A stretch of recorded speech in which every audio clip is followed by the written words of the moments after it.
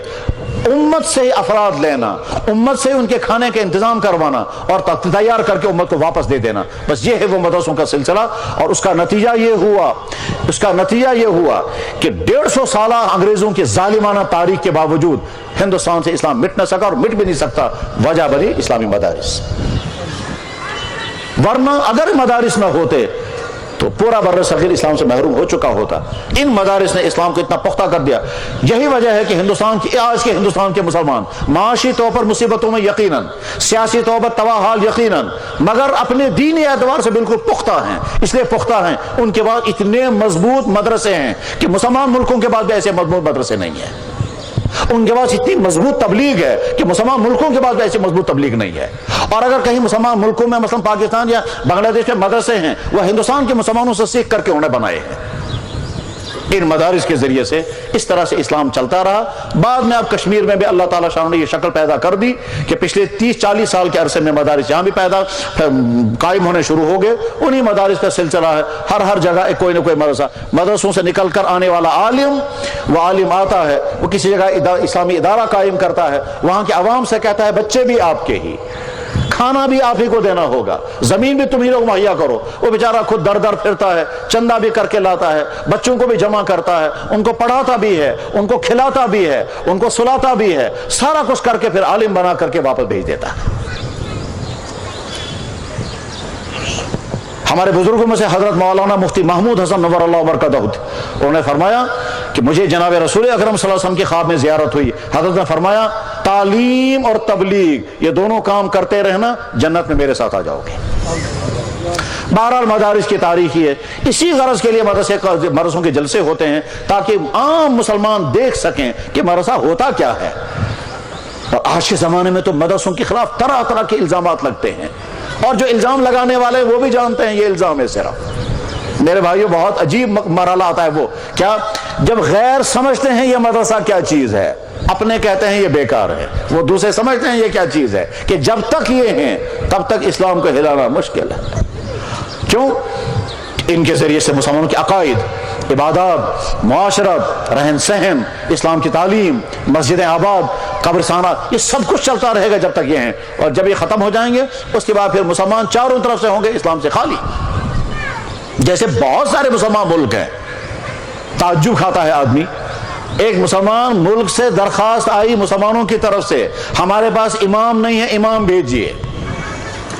مسلمان ملک سے درخواست بھیجی جا رہی ہے، کیوں؟ اس سے دینی تعلیم پڑھنے کا کوئی انتظام ہی نہیں ہے، حتیٰ کہ نادرہ قرآن پڑھانے والا بھی نہیں ملتا۔ یہ جو مولانا رحمت اللہ کیرانوی جس کا تذکرہ میں نے کیا، مولانا رحمت اللہ کیرانوی جس نے مناظرہ کیا تھا پادریوں کے ساتھ اور انگریز حکومت پیچھے تھی اور وہ شکست کھا گیا تھا، یہی مولانا رحمت اللہ کیرانوی تشریف لے کے مکہ شریف اور مکہ مکرمہ میں انہوں نے مدرسہ قائم کیا، مدرسہ سہولتیہ۔ خانہ کعبہ میں امام نہیں مل رہے تھے، مدرسہ سہولتیہ سے امام لانے پڑے۔ ایسا دور بھی بیچ میں گزرا ہے کہ کعبہ شریف کے امام لائے جاتے تھے مدرسہ سہولتیہ سے، اور ان کی فہرست بنی ہوئی ہے، یہ ہے فلاں عالم جو خانہ کعبہ کے امام بنا، پڑھا ہوا تھا مدرسہ سہولتیہ سے، یہ ہے فلاں شخص جو خانہ کعبہ کے اتنے زمانے تک امام رہا، یہ پڑھا ہوا تھا مدرسہ سہولتیہ کا۔ اور مدرسہ سہولتیہ قائم کیا ہندوستان سے جا کر ایک آدمی نے، جن کا نام تھا مولانا رحمت اللہ کیرانوی۔ تو میرے بھائیو، دینی مدرسوں کا مقصد یہ ہے کہ ہمارے بچے دینی تعلیم پڑھیں، اور خاص طور پر اس لیے بھی کہ مسلمان غیر مدرسے والے کہتے ہیں مسلمانوں تم میں سے کچھ سائنس پڑھ رہے ہیں، کچھ میڈیکل پڑھ رہے ہیں، کچھ نان میڈیکل پڑھ رہے ہیں، کچھ کالجوں سکولوں میں ہیں، کچھ عدالتوں میں ہیں، کچھ بزنس کر رہے ہیں، ٹھیک ہے، ہم اسلام پڑھیں گے، اسلام پڑھ کر کے افراد تیار کریں گے، دینی رہنمائی تمہیں یہاں سے ملے گی۔ تمہیں صحت خراب ہوگی تو ڈاکٹروں سے مدد لو گے، دین چاہیے تو مدرسوں سے مدد لو گے۔ مدرسے تمہاری ہر طرح کی رہنمائی کرنے کے لیے تیار ہے، دین کے جس شعبے کی رہنمائی چاہیے۔ انسان کی زندگی کا اہم ترین شعبہ عبادات کا ہے، نظام عبادت کیا ہے مدرسوں کے ذمہ معلوم ہوگا۔ دین کا ایک اہم ترین شعبہ نظام معاشرت ہے، نکاح کیسے ہوگا، طلاقیں کیسی ہوتی ہے، والدین اور اولاد کے حقوق کیا کیا ہیں، میاں بیوی کے رہن سہن کیسے ہوگا، پڑوسوں کے ساتھ کیسا رہنا ہوتا ہے، گھریلو سسٹم کیسے چلانا ہوتا ہے، وراثتیں کیسی تقسیم کی جائیں گی، پراپرٹی خریدنے اور بیچنے کے سلسلے، یہ سب کچھ مدرسوں سے